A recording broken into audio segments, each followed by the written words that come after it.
বিসমিল্লাহির রহমানির রহিম।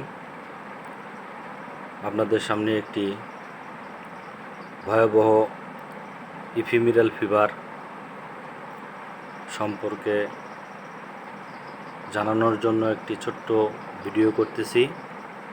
মূলত গরু এটি কঠিন রোগ বলেই গণ্য করা হচ্ছে।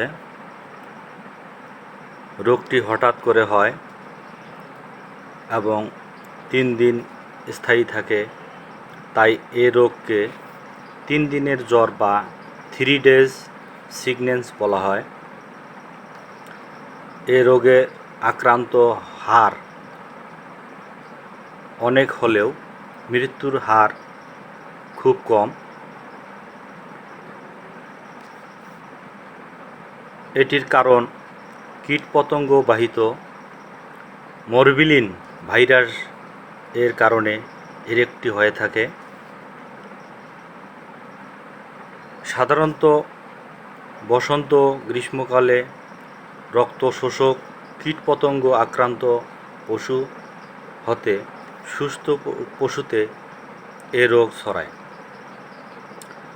এর লক্ষণ তীব্র জ্বর 103 থেকে 106 ডিগ্রি ফারেনহাইট পর্যন্ত হতে পারে। পশুর ঘন ঘন শ্বাস প্রশ্বাস হয়, পশুর পেট ফেঁপে যায়, পশুর গিরায় গিরায় ব্যথা হতে পারে, পশু খুঁড়িয়ে খুঁড়িয়ে হাঁটতে পারে, খাওয়ার প্রতি অরুচি ও দুর্বলতা দেখা দেয়, নাক দিয়ে পাতলা শ্লেষ্মা ও মুখ দিয়ে ফেনা বের হয়ে থাকে। শঙ্কর জাতের গরু মাটিতে শুয়ে থাকে, উঠতে পারে না এবং প্রচণ্ড শ্বাসকষ্ট হয়, হাঁপায় এবং মুখ দিয়ে লালা ঝরে ও ফেনা তৈরি হয়। খুব কষ্ট হতে পারে। অসম্পূর্ণ ঘন ঘন কাশি থাকতে পারে। উপরোক্ত অবস্থা 2 থেকে 3 দিন থাকে। দুধের পশু দুধ উৎপাদন কমে যেতে পারে। পরবর্তীতে জ্বর কমে গেলে সে খেতে শুরু করে। পশু আপনা থেকেই 3 থেকে 4 দিনের মধ্যে সুস্থ হয়ে যায়, কিন্তু এখানে শঙ্কর জাতের বা হাইব্রিড অর্থাৎ ফ্রিজিয়ান জাতের যে গরুগুলি, এগুলিতে কিছু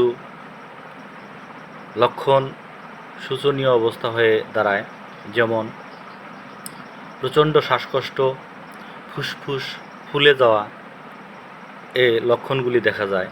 এরকম লক্ষণ হলে পশুটি মারা যাওয়ার সম্ভাবনাটি বেশি থাকে এবং এটি হার প্রায় 99-এর কাছাকাছি আমরা দেখতে পারতেছি।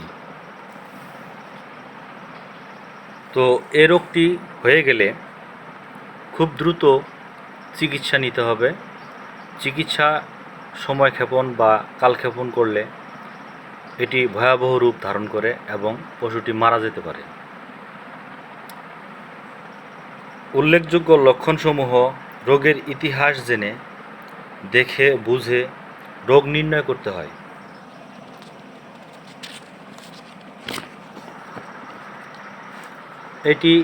এ রোগ হয়ে গেলে আমরা খুব দ্রুত ভেটেরিনারিয়ান এর শরণাপন্ন হতে পারি, উপজেলা প্রাণী সম্পদের সাথে যোগাযোগ করতে পারি এবং এর সুনির্দিষ্ট কোনো চিকিৎসা না থাকায় এটি ভয়াবহ রোগ হিসেবে শনাক্ত করা হয়েছে। গরুটি দেখতে পাচ্ছেন মাটিতে লুটিয়ে পড়ল, তো দুঃখজনক ব্যাপার। তো আসলে গরুটি টিকতেছে না বা বাঁচতেছে না, মারাই বোঝা যাচ্ছে। তো এরকম হলে আপনারা খুব দ্রুত প্রাণী সম্পদের সাথে যোগাযোগ করবেন এবং এই রোগটি সম্পর্কে আপনারা একটু জ্ঞান রাখার চেষ্টা করবেন, যেন আপনাদের এরকমটা কোনো গরুতেই না হয়। তো প্রিয় ভিউয়ার্স, আপনারা দেখতে পারতেছেন একটি ভয়াবহ দৃশ্য। চোখের সামনেই গরুটি মারা গেল। সে সময় অবশ্যই পেয়েছিল, আজ দ্বিতীয় দিন, কিন্তু গরুওয়ালার কিছু ত্রুটির কারণে, খামখেয়ালির কারণে, সঠিক চিকিৎসা না দেওয়ার কারণে এখন গরুটির এই পর্যায়ে এসেছে। তো আপনারা ভবিষ্যতে আপনাদের গরু পালতে গেলে আপনাদের এরকম জ্ঞান অবশ্যই থাকতে হবে। তো পরিশেষে একটি কথাই বলতে চাই যে এরকম সমস্যা শুরু হলে তার আগেই আপনারা পশু চিকিৎসকের পরামর্শ নেবেন এবং আপনার পশুকে সুস্থ সবল রাখার চেষ্টাই করবেন।